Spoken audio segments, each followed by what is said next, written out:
Amida Butsu. Namo Amida Butsu. Namo Amida Butsu. Namo Amida Butsu. Welcome once again to Kahului Hongwanji Buddhist Temple's online YouTube Sunday service. Today's service is for October 3rd, 2021, and this is just our regular family service. So today's service will proceed. Now we've had the Kansho calling us to attention, to mindfulness, to listen to the Dharma, and now we will proceed with the Vandana and Tisarana, praising the Buddha and the Buddha's enlightenment and taking refuge in the Buddha, Dharma, and Sangha, and then the chanting of 12 Homages, which is the English version of Junirai. After that, we will recite the Golden Chain of Love, and I will then share a Dharma message with you. After that, we will sing the Metta, loving kindness meditation, and then sing the Nembutsu. And then I'll have some closing words, and then we will have announcements. So I'm so glad that you are all able to be with us again today to share this time of reflection and hearing the Dharma and thinking about the meaning of Buddha's teaching in our lives. So thank you very much, and let us now proceed with our service. Let's put our hands together in Gassho and recite the Nembutsu. Namo Amida Butsu. Namo Amida Butsu. Namo Amida Butsu. Namo Amida Butsu. Namo Amida Butsu. Namo Amida Butsu. Namo Amida Butsu.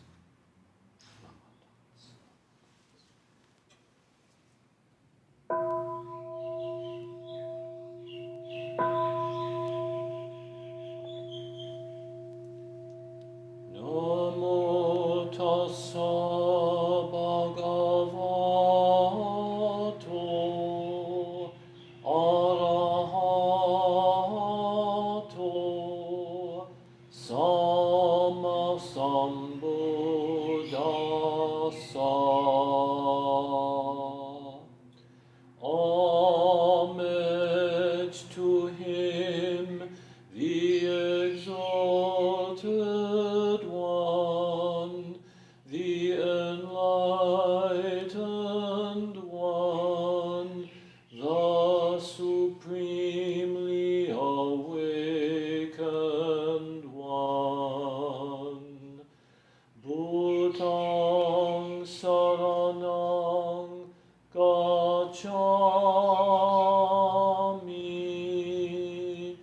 dhammang saranang gacchami, sanghang saranang gacchami. I go to the Buddha for guidance.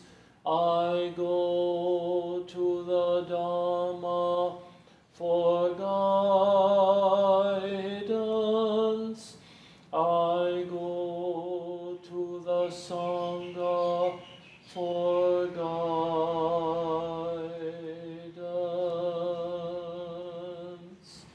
Namo Amida Butsu. Namo Amida Butsu.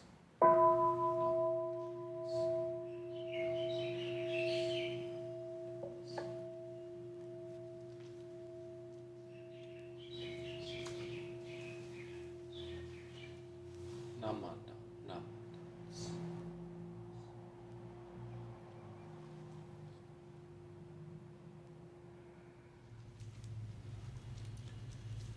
Namo Amida Butsu. Namo Amida Butsu. Namo Amida Butsu. Namo Amida Butsu.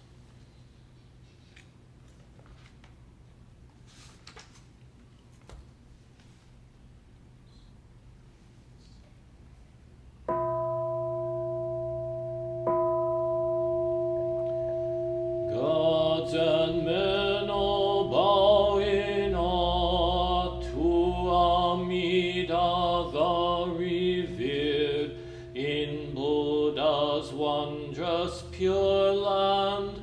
Bodhisattvas gather round, golden form like the mountain king, steadfast like the elephant's pace, Buddha's eyes like the blue lotus. Thus I bow to Amida. Buddha's form round like the moon, bright like thousand suns and moons. Buddha's voice like the nightingale. Thus I bow to Amida. Buddha's figure on Kanon's crown, adorned with wondrous features. Buddha subdues evilness. Thus I bow to Amida. Beyond compare, Amida's pure, virtue shining clear like space. All benefit from Buddha. Thus I bow to Amida. Bodhisattvas all renown, Maras to praise Amida. Primal vow made for our sake. Thus I bow to Amida. Golden ponds where lotus bloom, towers a throne of goodness. Buddha lives like the mountain king. Thus I bow to Amida. Bodhisattvas come afar, attaining true happiness. They revere the Buddha's face. Thus I bow to Amida. All life changes like the dew. We have no permanent self. Buddha teaches this law to all. Thus I bow to Amida. No evil in the Pure Land, and no fear of evil paths. Faithful hearts honor Buddha. Thus I bow to Amida, saving us through many ways. No tempters, no evil friends. Birth leads to enlightenment. Thus I bow to Amida. Amida, thus I have praised, virtues boundless like the sea. These virtues shared with others, for birth into the Pure Land. Namandabu, Namandabu, Namandabu, Namandabu, Namandabu, Namandabu. The virtue of Amida's vow is shared equally by all, together attaining awakened mind. We are born in the land of peace. Namo Amida Butsu. Namo Amida Butsu. Namo Amida Butsu. Namanda. Namanda Butsu. Namanda Butsu.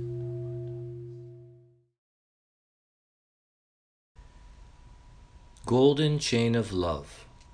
I am a link in Amida Buddha's golden chain of love that stretches around the world.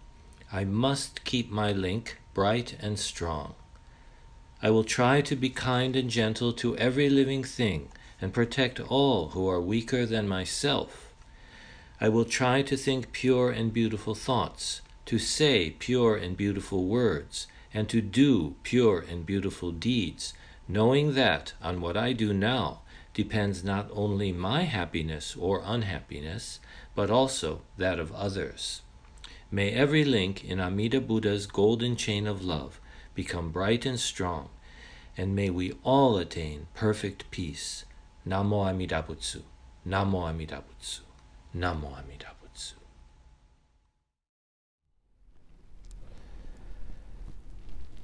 Well, welcome once again, and I'd like to, at this time, share some thoughts about the Buddha's teaching with you.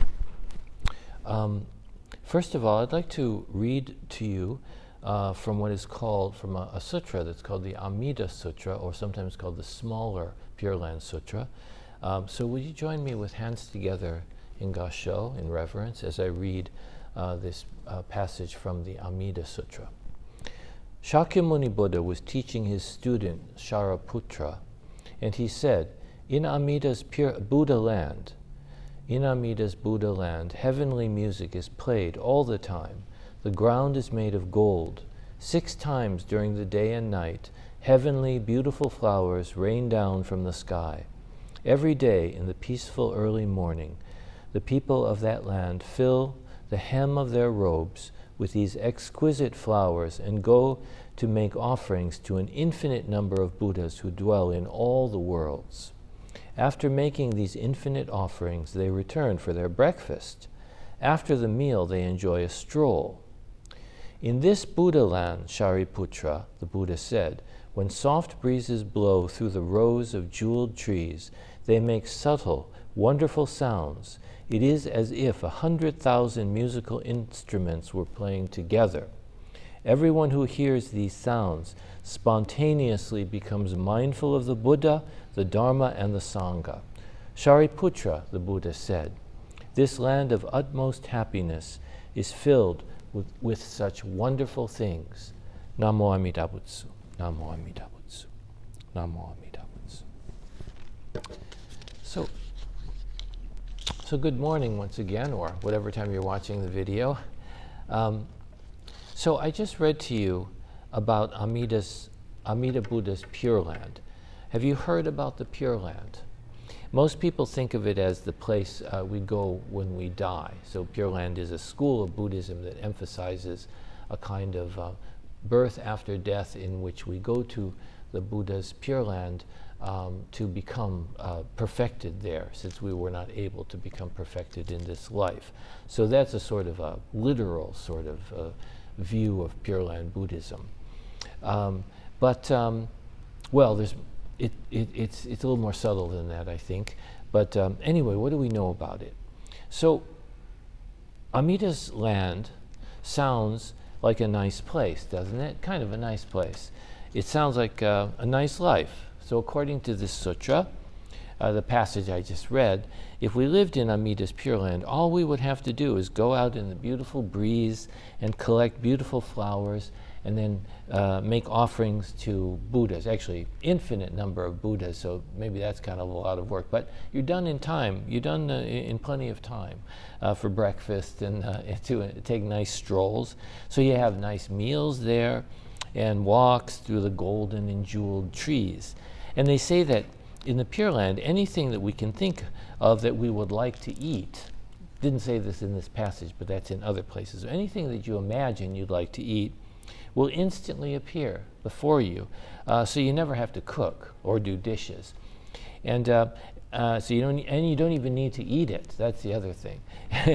Just seeing it and smelling it, interestingly, you can smell it, is enough. That's all you need. And you don't have to study. You don't have to study any to learn about the Dharma. You just listen to the wind, which sounds like beautiful music. Just that's enough to make us mindful of the Buddha and the Dharma and the Sangha.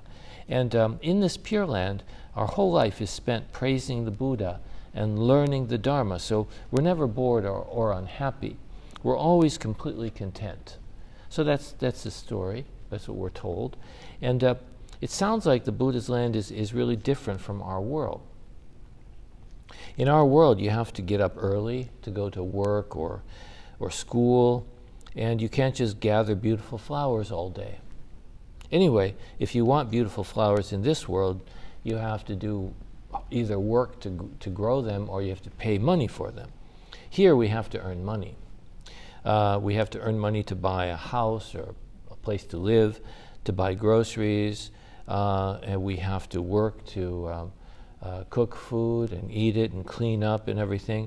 And if we want to listen to music, well, we have to learn to play an instrument like a ukulele, or learn to sing or play the piano or something like that, or we have to buy music to listen to, or pay to stream it. And then we also need some equipment, instruments. We have to have smartphones, or a computer, or stereo equipment, those kinds of things. And of course we need lots of other things just to live. We need cooking utensils, cooking pots and pans and plates and all that kind of stuff. We need a house to live in and everything. We need lots and lots of things. So our life is complicated and difficult, And I guess we almost never feel completely content because we're worried about all those things and what we don't have, or holding on to what we have. So we're never content like the people in the Pure Land. So now, what time of year is this? We're just beginning October, and this is when we start to have a lot of different, a lot of celebrations.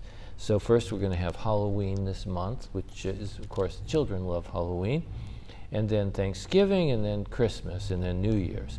So Thanksgiving is a national holiday, actually, and so is Christmas, and New Year's, but Thanksgiving is also a really good holiday for Buddhists, I think, especially in our tradition of following the teachings of Shinran, because our way is to seek that mind of appreciation, of gratitude.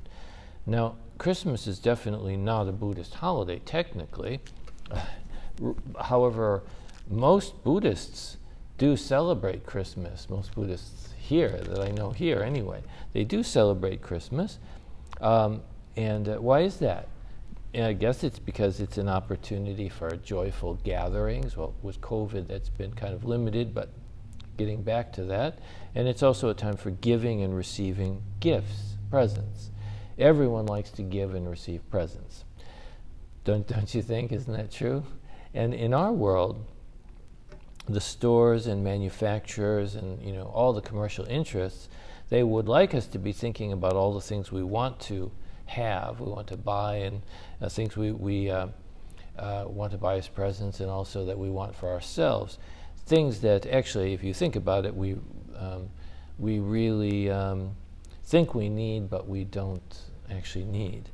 At the same time, at this time of year, psychologists tell us that during the holidays, people actually feel the most dissatisfied and anxious of any time of the year, and that there is a tremendous increase in sadness and loneliness, and therefore in depression, in mental issues, mental health issues, because deep inside, people feel very isolated and alone at this time of year, because things can never really be as happy or joyful or fulfilling as we are told that they should be, or as we expect them to be.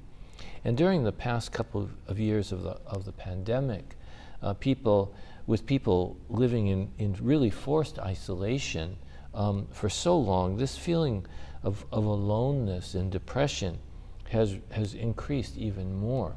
So the Pure Land Sutra that we just read teaches us that in Amida's land, in Amida's Pure Land, things are different.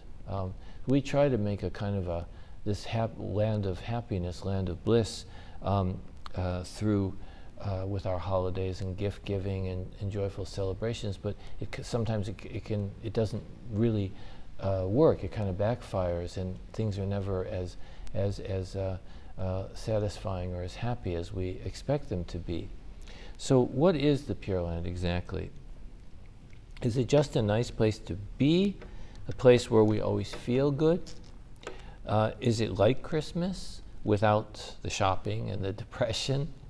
Actually, Buddhism teaches us that the Pure Land is the place created by Amida, in other words, created by boundless compassion, boundless wisdom, infinite compassion, infinite light, that infinite life which embraces and supports all of us. So it's brought about by that thing we call Amida, where we can really live a true life.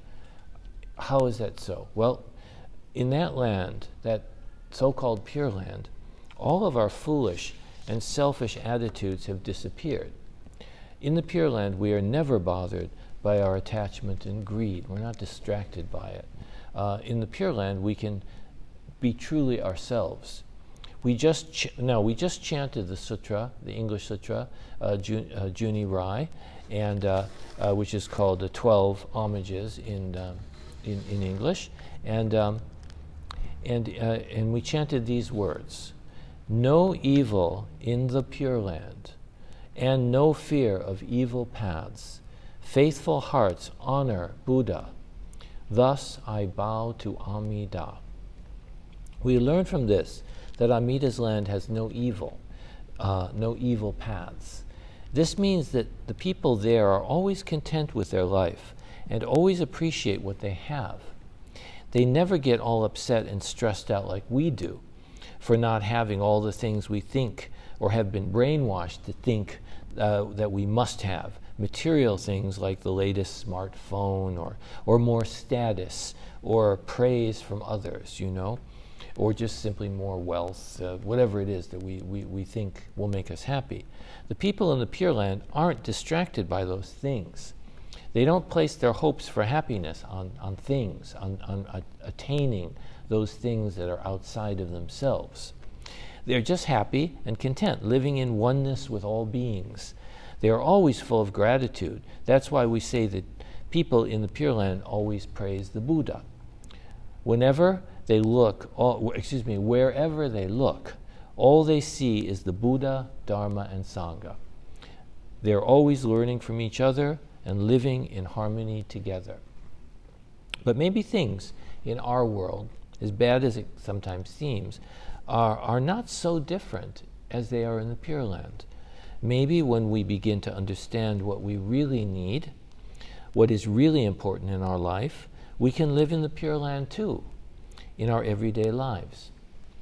Though it's said that we go to the Pure Land when we die, maybe we don't actually have to wait until then. The more our lives are centered on what is truly essential, the real things, such as kindness, friendship, harmony, and a devotion to the well-being of everyone around us, we might be able to see the Pure Land taking form in this world, right here in the midst of all this suffering. When we realize that we are surrounded and embraced by the compassionate mind of Amida Buddha, we are able to dwell in the world of perfection despite remaining imperfect, selfish beings. Our selfishness makes us think only of ourselves, of course, but Buddhism, the teaching of interdependence and oneness, can transform selfishness into love and generosity. Now, I think that I will be most happy when I have everything I want. I am motivated by self-interest, but if I listen to the Dharma, the Buddhist teaching, I realize that in a world in which everything is interconnected and in which my own happiness depends utterly on the happiness of everyone else, I gradually realize that what is truly in my own interest is for everyone to be happy, everyone to be to be in a state of happiness and bliss, and to be well off. You see, content. Everyone to have what they need, what they truly need. So then, my happiness is transformed into a concern for the welfare of others, of everyone, including myself, of course. I'm part of everyone, so my concern for others includes everyone. So under the teaching of the Buddha, with the teaching of the Buddha, we realize that with our self-interest, our usual self-interested mind, which is very tends to be selfish, begins to see, hey, wait, I'm really better off, best off, when we're all happy, when everyone is in a state of well-being. So, but where do we begin in such a complex and troubled world that we live in today? When we find ourselves full of all these inevitable troubles and worries, we might try to simplify our lives a little, That's a good place to start. See what things we can put aside, what things we don't really need. Given that most of what we have come to consider essential in life are actually unsustainable luxuries that conditions may and very likely will take away from us at any point, and which don't actually bring us peace of mind anyway, we might find, I think with a little faith, with a little trust, we might find that what we truly need is already here, right here now, in this present moment of our existence. And when we do this, we might also find that our minds become more content, more full of peace and thankfulness for the wonder of being alive in this moment. And that is the final missing piece, I think. To be grateful, to have thankfulness, is the key that opens the door of reality for us. To realize gratitude for the life we are receiving right now transforms the world, and we see the Pure Land into which we have been born. So please, especially as we are seeing so much suffering in the world these days, as more and more people in the world don't even have the basics that they need, that most of us watching or in this video now probably have. Things like safe drinking water, food, place to sleep, safety from bodily harm and so on. Well, let's try not to get too attached to all this stuff around us. And let's try not to put our hopes for happiness on material things and achievements. We have to let go of some of those things. Of course, we need to appreciate all the things, all the human activity and creativity and so on that has made and continues to make life better for people in many ways, if it is used properly or when it is used properly. But let's always remember that too much stuff, whatever it is, mental stuff, physical stuff, things we buy, things we own, things we, opinions we have, all the stuff of our life, too much of it has a way of making us unappreciative of life. It makes us restless, unsatisfied, and unhappy. Sometimes we have to let go of it all for a while at least, to have the real world, the Pure Land of peace, become revealed to us, even if it is only for a short time. So thank you very much for listening, and let us put our hands together in Kansho now and recite the Nembutsu. Namo Amida Butsu. Namo Amida Butsu. Namo Amida Butsu. Thank you once again. And now we will have the Metta, the loving kindness meditation we will sing, and then followed by the singing of the Nembutsu. Thank you very much.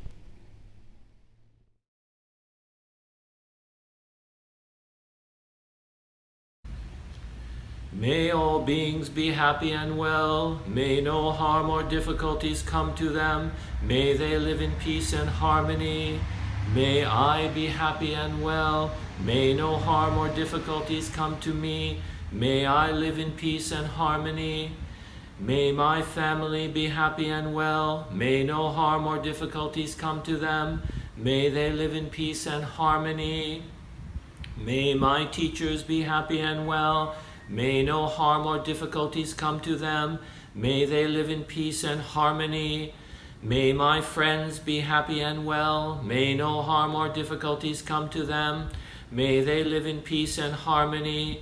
May strangers be happy and well. May no harm or difficulties come to them. May they live in peace and harmony. May my enemies be happy and well. May no harm or difficulties come to them. May they live in peace and harmony. May all beings be happy and well. May no harm or difficulties come to them. May they live in peace and harmony. Namo Amida Butsu. Namo Amida Butsu. Namo Amida Butsu. Namo.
Well, thank you very much for joining us once again this week for our Kahului Hongwanji online YouTube Sunday service.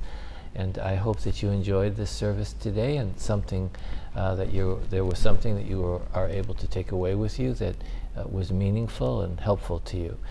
So thank you once again for being with us, and I hope that everyone is doing well, and we're getting back to our so-called normal lives as this hopefully the pandemic is getting conditions are getting better. So just a couple of announcements. I'd like to thank everyone who participated or helped out for our fundraiser, our food item fundraiser. So that is finished now, and so I'd like to express our appreciation for everyone who bought tickets, and I hope you enjoyed the food. So thank you very much. And then also just to remind you once again about the Nembutsu seminar, Maui District Nembutsu seminar, which will be on November 13th and 14th at Wailuku Hongwanji Buddhist Temple. So if you have any questions about that, do call Wailuku Hongwanji Mission, official name. Give them a call and check on about the details from their office. Thank you very much, and let's conclude our service now by putting our hands together in Kansho and reciting the Nembutsu. Namo Amida Butsu. Namo Amida Butsu. Namo Amida Butsu. Namo Amida Butsu. And you can check the scrolling text at the end of the video for any additional announcements. Thank you very much.